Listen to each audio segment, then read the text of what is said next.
Greetings! Are you one of the many players that missed out on the 5 Torghast mounts because they were hard, time-consuming, or you simply stopped playing during Shadowlands? Or are you a new player that doesn't even know about these mounts? Either case, I'm here to help you get all 5 of them easily.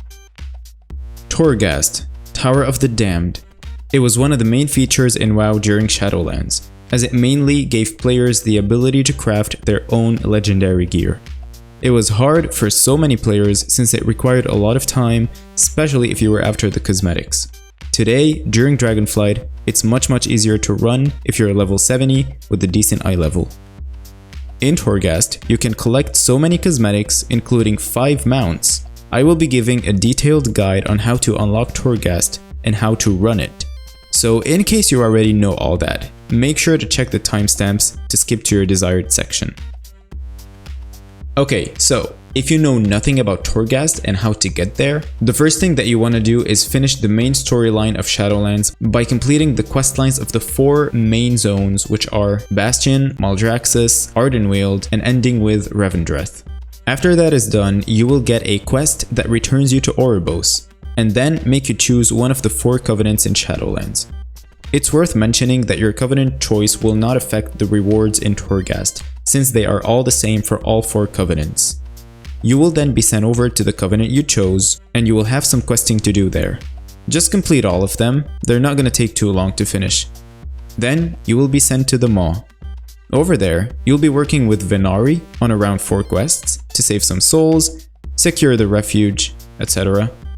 After that, back to the Covenant to return the souls you saved, and you will unlock your first Soulbind and the Forge of Bonds. Don't pay too much attention to it, it's kind of irrelevant nowadays, so just complete the quest and move on. Then, you'll receive the quest The High Lord Calls. Go to Oribos, turn it in, and accept into Torghast. Head over to the Maw, speak to Venari, accept the next quest, and then head over to the back of Venari's refuge and enter the portal to Torghast. Go to the Wayfinder, interact with it, and enter the instance. This is a fast tutorial to a typical Torghast run. It's very easy to do. When you finish it, don't forget to click on Bane to save him, and then exit through the portal. Turn in the quest to Bolvar in Oribos. Here, there might be nothing to pick up. Simply just go back to Venari and she will have the Prison of the Forgotten quest for you. Go back to Torghast and on your right side, turn in the quest. You've just unlocked the Rune Carver, which is an NPC that lets you craft the Shadowlands legendaries. Here, you can stop questing if you're willing to, unless you want to continue with the campaign. Now you can officially start running Torghast to collect all cosmetics. So, Torghast is split into several instances, 6 main wings, or dungeons, which are Skoldus Hall, Fracture Chambers, Soul Forges, Coldheart Interstitia, Mort Regar, and the Upper Reaches, and 2 other instances which are Twisting Corridors and the Jailor's Gauntlet. You can keep running Torghast wings continuously. There's no daily cap, there's no weekly cap, you can just spend all day doing it if you'd like to. Also, you can do this in a group with friends, but of course the difficulty will scale with the number of members. When you enter your first instance, you will only have layer 1 available. Layer is another term for difficulty, and whenever you complete one layer, you will unlock the next one for all 6 wings on all of your alts, which is amazing. The maximum number of layers you can unlock is 16. When you're in, you can see you have your Torghast UI on the right side under the minimap. So, first thing you see is the floor number. Every instance consists of 5 floors, and when you complete one, you will ascend to the next, with increased difficulty. When you're done with all 5 floors, you've completed your run. Under the floor number, there's the Phantasma counter. Phantasma is the Torghast currency. You get it by looting enemies and breaking urns. When you finish a run, you will lose all Phantasma you earned, so it's only exclusive to the instance you're currently running. I will tell you how to spend this currency in a bit. Under Phantasma, there's the Empowerment bar. Basically everything you do inside Torghast fills this meter, and when you reach this line, or anywhere past it, you will get an extra ability that, when used, will give you a buff that empowers you for a duration.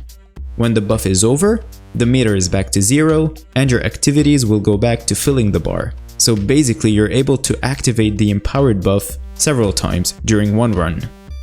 Under the bar, you have your Anima Powers. As you're running Torghast, you will always get random Anima Orbs that, after clicking on them, will make you choose one of several powers. You can see all the ones you chose by clicking on this tab.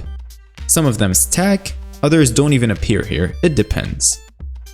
Under the powers, there's the Blessings, which are beneficial buffs and effects that can make your Torghast run easier and faster, and the Torments, which either weaken you or empower the enemies. Both Blessings and Torments are on a daily rotation, so every day you will have new ones. All 6 wings of Torghast are always structured as such. Floors 1, 2, and 4 have a bunch of enemies to kill, powers to collect, and souls to save. Sometimes there are chests to unlock and allies to help.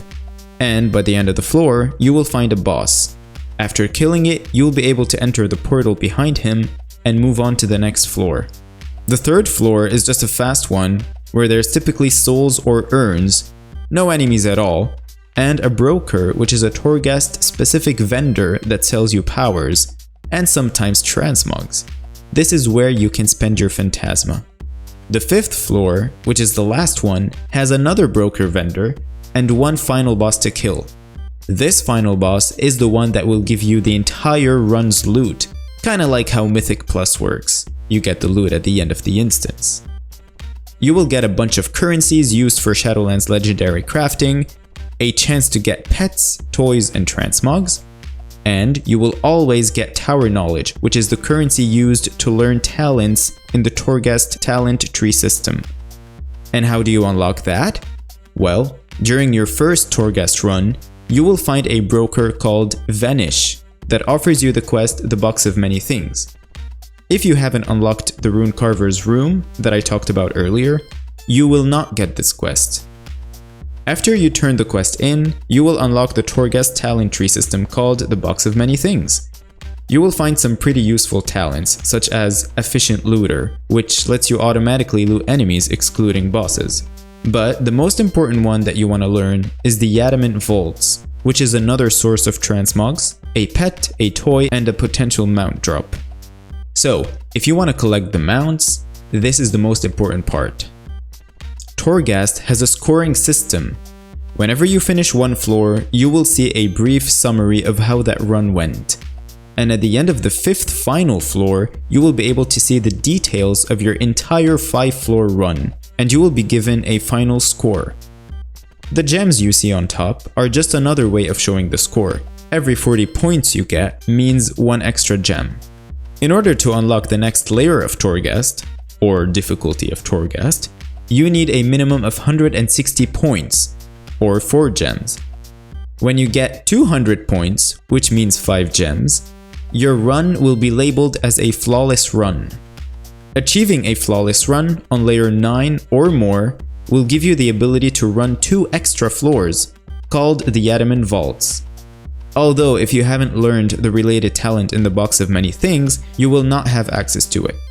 Similar to the normal Torghast wings, the Adamant Vaults have a bunch of enemies and traps on floor 6, and on the 7th floor you will find a new broker vendor and one final boss. I will show the cosmetics you can potentially get from them in a later section of this video. There are several factors that make up your score. Number 1, completion. Basically killing enemies, freeing souls, and breaking urns. Most things count towards the completion score. As you can see by the end of my run here, I got 99% completion, which means I probably missed some urns or maybe some enemies that I didn't notice. Number 2, empowered bonus. After you use your empowered ability, everything you do will count as double points towards your score, as long as the buff is still up. Number 3, time. The faster your run is, the more points you get for the time spent. Easy. And number 4, you can get some extra points by completing several tasks. For example, I got +5 for breaking 90% of urns, +10 for saving all souls, +20 for killing the last boss in under 20 seconds, etc. You can find all of the available tasks listed in the description of this video. And in case you haven't wondered yet, Each death will subtract 20 points from your final score, so try not to die, even if you're maximum level with decent eye level, as some mechanics in Torghast actually do hurt. In case you died, you will respawn at the beginning of the floor that you're currently running. Of course, not at the beginning of the whole instance, that would be crazy. And you will still most probably achieve a flawless run as, again, Torghast is now way easier than it used to be during Shadowlands. So now that you know how the scoring system works, let's get to the good part, how to get the cosmetics that you're after, starting with the 5 mounts. And the first on the list is the Mawsworn Charger. You will get this mount as a reward from the achievement Flawless Master Layer 12, which requires you to achieve a flawless run on Layer 12 or above, it doesn't have to be exactly 12, in each of the 6 wings of Torghast. Fast reminder, achieving a flawless run means getting a score of 200 or more when you finish the run. The second mount is the Colossal Soulshredder Mawrat, which is a reward from the achievement Flawless Master Layer 16. Kinda like the previous one, you have to achieve a flawless run on all the 6 wings of Torghast, but this time on the highest layer, which is layer 16. Third mount is the Colossal Umbrahide Mawrat, which has a chance to drop from any final boss only on layers 13 or higher. It can also drop from the boss of the Adamant Vaults. So basically, if you are doing a layer 13 plus run, you will have 2 attempts for this mount. One from the boss of the 5th floor, and another from the Adamant Vaults boss on the 7th floor. Fourth mount is the Corridor Creeper. You get it as a reward from the achievement Twisting Corridors Layer 8. Fun fact, if you still didn't unlock Mount Riding in the Maw, you can use this one. The Twisting Corridors is another instance of Torghast, found here. It consists of not just 5, but 18 floors. And that's because it generates 3 wings, randomly chosen from the 6 normal wings, and joins them together for an 18 floor run. Of course, the difficulty scales from the 1st floor up until the 18th, and from layer 1 up to layer 8. But it's a bit chill as there's no scoring system, there's no racing with time, the box of many things doesn't work here, no torments, of course no blessings. If you want, you could try speed running every floor to kill the last boss and ascend to the next one. But be careful, try to grab a few good powers from every floor, because it might actually get a bit difficult on higher layers. But you do have a death counter. If you died more than 5 times, this big boy will come after you and literally just kill you, unless you were able to get to ascend to the next floor before he reaches you. Then you've basically escaped him. He does take 30 seconds to spawn after you rest, so you do have some time to escape. Just so you know, even if you've unlocked layer 16 on the normal 6 wings, you will still need to unlock all 8 layers of the Twisting Corridors separately. But every 2 layers you will get 1 reward. Layer 2, the Pet Death Seeker. Layer 4, a toy, the Helm of the Dominated. Layer 6, the title Spire Stalker, and Layer 8 of course, the Corridor Creeper mount. The 5th and final mount is the Colossal Ebonclaw Mawrat, which is a reward from the achievement the Jailor's Gauntlet Layer 4. The Jailor's Gauntlet is the last instance you can find in Torghast. It's located here. Just like Twisting Corridors, the Jailor's Gauntlet also doesn't have a scoring system. There's no timer, and you do have a death counter. It's much faster though than Twisting Corridors, as it only consists of 8 floors, and each floor is literally 1 room where you will have waves of enemies that you need to kill before ascending to the next one. It's very fast, and completing every 1 layer will give you 1 reward. Layer 1, the Pet Lightless Tormentor. Layer 2, the Toy Dominated Hearthstone. Layer 3, the title Gauntlet Runner. And layer 4, of course, the Colossal Ebonclaw Mawrat mount.